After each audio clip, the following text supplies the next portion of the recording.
E para falar sobre o impacto dessa possível fusão entre Nissan e Honda, nós vamos falar agora com o diretor sênior da Alvarez & Marsal, David Wong. David, boa tarde para você. Como essa possível fusão foi recebida pelo mercado? Obrigado pela participação aqui no Radar. Obrigado pelo convite. É um choque grande para toda a indústria como um todo, né? É uma junção, um merger, uma aquisição complexa de ser executada. A Nissan tem um lado que está perdendo muito dinheiro e mercado, né, no mundo global, seja na Europa, seja nos Estados Unidos e principalmente no Japão, aliás, na China. E a mesma coisa acontece com todas as marcas que estão fora da China. Os chineses dominaram o mercado chinês, todos os estrangeiros estão perdendo o mercado, apesar da China estar crescendo 2%. E o processo de eletrificação requer muito dinheiro em pesquisa e desenvolvimento. E isso está fazendo que haja uma drenagem do valor e no caixa de todas as montadoras. No caso de Honda e Nissan, a Nissan hoje vale 1/4 em valor de mercado do que é a Honda, né? Isso gera uma questão de ser um target de aquisição por outras empresas. E até a questão de que a Foxconn queria comprar no começo do ano parte das ações da Nissan. Isso leva a toda uma questão da cultura japonesa, do protecionismo do seu conglomerado industrial, que quando a própria Renault entrou dentro da Nissan, já não foi muito bem visto como parte da aquisição, apesar da Renault ter contribuído grandemente, né, para a salvação da Nissan na década passada.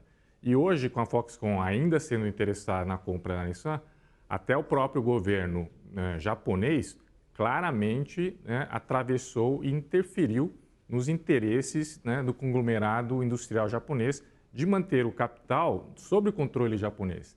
A junção agora que foi discutida hoje pela manhã, que vai ter um processo, né, até meio do ano, e como que vai ser essa holding e essa estruturação, tem grandes complicações. São empresas que têm muita sobreposição na linha de produto e onde no mercado estão atuando. Pode ter sinergias na questão do fluxo de caixa necessário para o desenvolvimento futuro do carro elétrico no mundo como um todo. David, eu vou chamar aqui para a nossa conversa nosso analista Rodrigo Loureiro, que tem um conhecimento muito vasto nessa área e com certeza vai colaborar com a entrevista. Bem-vindo. Obrigado, Eduardo. Parabéns pelo seu novo cargo essa semana. Obrigado. David, queria te perguntar, estava falando um pouco mais cedo no Money Times, essa fusão, ela coloca pressão, além de, né, você combater as empresas ali, Tesla e BYD, que são empresas que estão crescendo bastante, mas você coloca uma pressão em outras companhias do setor, né? Em especial a Toyota, né? A Toyota é uma empresa japonesa também que tem um grupo muito grande de montadoras ali que fazem parte. Como que você vê esse movimento, quando a gente vamos excluir aqui Tesla e BYD dessa conta, mas pensando nas outras montadoras tradicionais, como que você vê essa fusão afetando o mercado? Eu acho que, sobre o ponto de vista afetar a Toyota, ela afeta muito pouco, né? A Toyota, quando você vê a estruturação no conglomerado automotivo japonês, a Honda é praticamente sozinha, tá? A Nissan tem a participação Mitsubishi e a participação Renault, né? É a única que está fora. Então, a Toyota tem participação na Subaru, na Mazda, na Suzuki. Então, ela, como um todo, tem um conglomerado muito mais forte de 11 milhões de carros no mundo. As outras duas se juntarem, vão ter 7,5 no ano passado, e esse ano, com muito esforço, talvez 7 milhões de veículos. É um lado sobrevivência à Nissan, né? E do outro lado é a continuidade do crescimento da Honda e manutenção da Honda. Em termos de afetar a Toyota, é muito pouco, né? Todas elas têm o mesmo nicho de mercado em termos de posicionamento de produtos, todos têm uma marca normal, uma marca de luxo e uma marca esportiva. E a sobreposição é quase total. E todas as três, de modo geral, estão mais defasadas em relação à pura eletrificação, pela própria situação do mercado japonês, que não valoriza o eletrificado puro a bateria. Isso valoriza a questão de como que eu adoto a situação fora, né, do Japão. As empresas japonesas, dentro do Japão, fabricam 9 milhões e fora do Japão, mais uns 17, 18 milhões. Como que eu vou tratar esses 17, 18 milhões fora do Japão? Fabrica 9 e exporta 4. Então, metade é exportado. E todas as três estão perdendo participação na China, e isso é muito problemático porque a China sobrepõe, são quase 30 milhões de veículos, de uma indústria global aproximadamente de 90 milhões. Quase um terço da produção está dentro da China. Agora, David, quando se fala em fusão, se pensa também em preços. Como é que isso vai afetar a vida de quem está nos assistindo? Por exemplo, o senhor imagina que essa fusão vai significar carros mais caros ou mais baratos para o brasileiro? Para o brasileiro, praticamente não tem quase nenhum efeito. Em termos do Brasil, a Nissan fabrica somente um produto, que seria o Kicks no Brasil. Tem um bom mercado que é trazido do México, no caso de Nissan. No outro lado, a Honda já está nos carros menores, né, abaixo do produto que a Nissan está trazendo, e vindo com novos produtos justamente na parte baixa de veículos.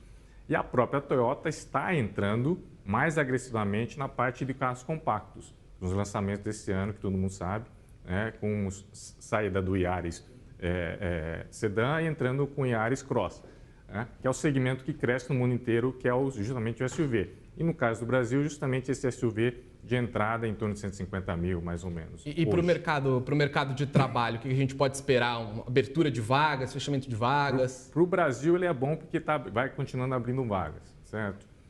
Já que no lado Honda eu estou nos carros pequenos e nós paramos de produzir o Civic no Brasil, então tem uma posição de crescimento.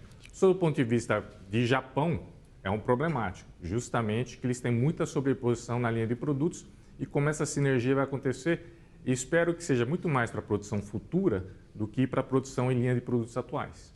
David, essa fusão, né, entre Nissan e Honda, ela acontece num momento... A gente já vê muitas alianças de montadoras, a gente já vê algumas fusões acontecendo.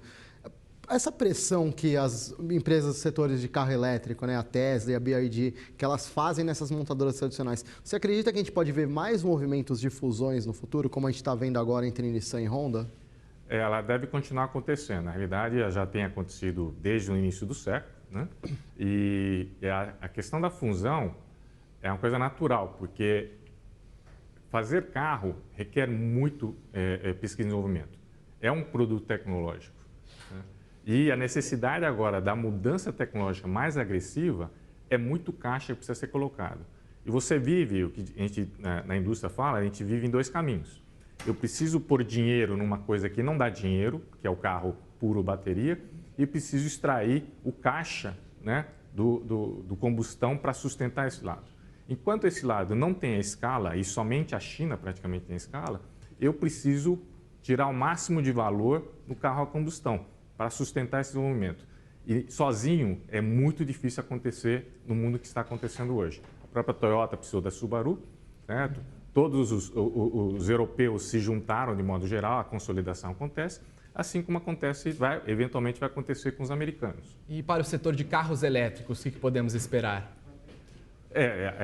De fato, agora eles vão ter que entrar mais no carro o híbrido e muito mais no elétrico de modo geral, até para poder participar no mercado americano e europeu, né, na medida em que vai haver mais proteção contra os carros chineses, né, nesses dois mercados, com os aumentos de tarifas que estão acontecendo contra o carro chinês.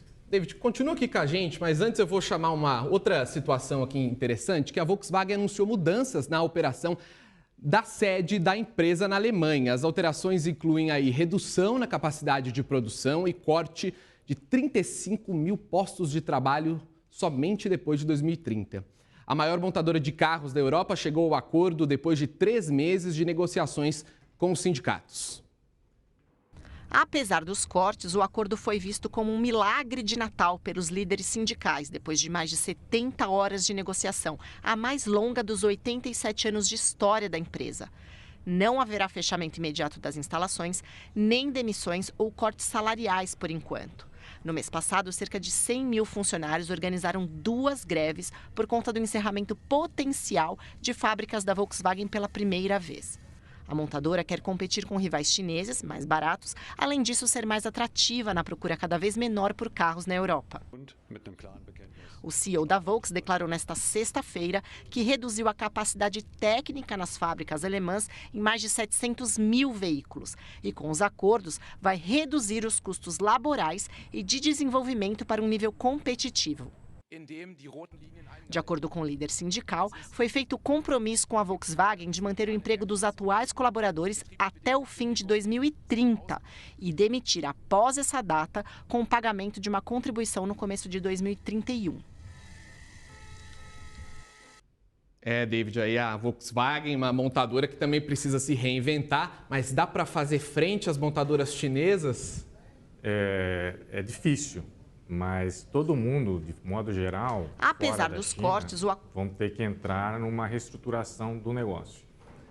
Você pega um benchmark que foi feito o ano passado, comparando um carro europeu contra o Seal, né, da BYD, carro por carro, a Seal tem um custo, vantagem de custo em torno de 25%, na base custo, né, já em fábrica e materiais. Isso equivalia mais ou menos em torno de quase 9 mil euros. É impossível você competir nessa situação. Tanto é que os próprios carros, né, alemães são fabricados na China e reexportados para a Europa para ter condição de competitividade. Seja no material, que começa já na bateria, a bateria efetivamente é muito mais barata a ser produzida na China, além da mão de obra e os processos produtivos. Então, essa competitividade intrínseca da alta escala que existe da China, além da alta competição, leva a que o carro chinês é mais barato, estruturalmente. Isso leva a que você precisa reinventar como é que é o seu processo produtivo e seus meios de produção dentro da Europa e nos Estados Unidos para conseguir ter uma condição de competitividade vis-à-vis o que se é feito na China. David, a gente vê aqui no Brasil um cenário de que parece que as montadoras chinesas se consolidaram, né? A BYD, principalmente, né, conseguiu chegar por aqui com muita força, mas a gente tem outras marcas. Havia uma espécie de uma má vontade do consumidor no começo com os carros chineses, falando que o carro chinês tinha uma qualidade inferior, o acabamento, etc. Isso mudou por aqui, na sua opinião? E aí uma segunda pergunta, como que as montadoras tradicionais que elas estão por aqui, elas podem conseguir competir contra esse veículo chinês de outras marcas, não só o BYD, né, que a gente está falando de carros elétricos, mas, por exemplo, uma Chery, né, que é uma marca já bem consolidada por aqui e que consegue ganhar consumidores muito pelo preço, né? O preço acaba sendo um pouco mais baixo. O que as empresas tradicionais precisam fazer e se, na sua opinião, acabou um pouco daquele preconceito com o carro chinês? Vamos pegar por partes. Primeira questão de qualidade. O carro chinês, desde que a Chery está aqui desde 2009, totalmente diferente do primeiro Chery que chegou, né? Em termos de acabamento, qualidade, materiais e a própria tecnologia que existe no veículo. Vou ficar só nos carros a combustão, né? O carro é melhor acabado, o material é melhor. Então, tudo foi melhorado em 15 anos. Isso lembra um pouquinho o que foi o Japão nos anos 60.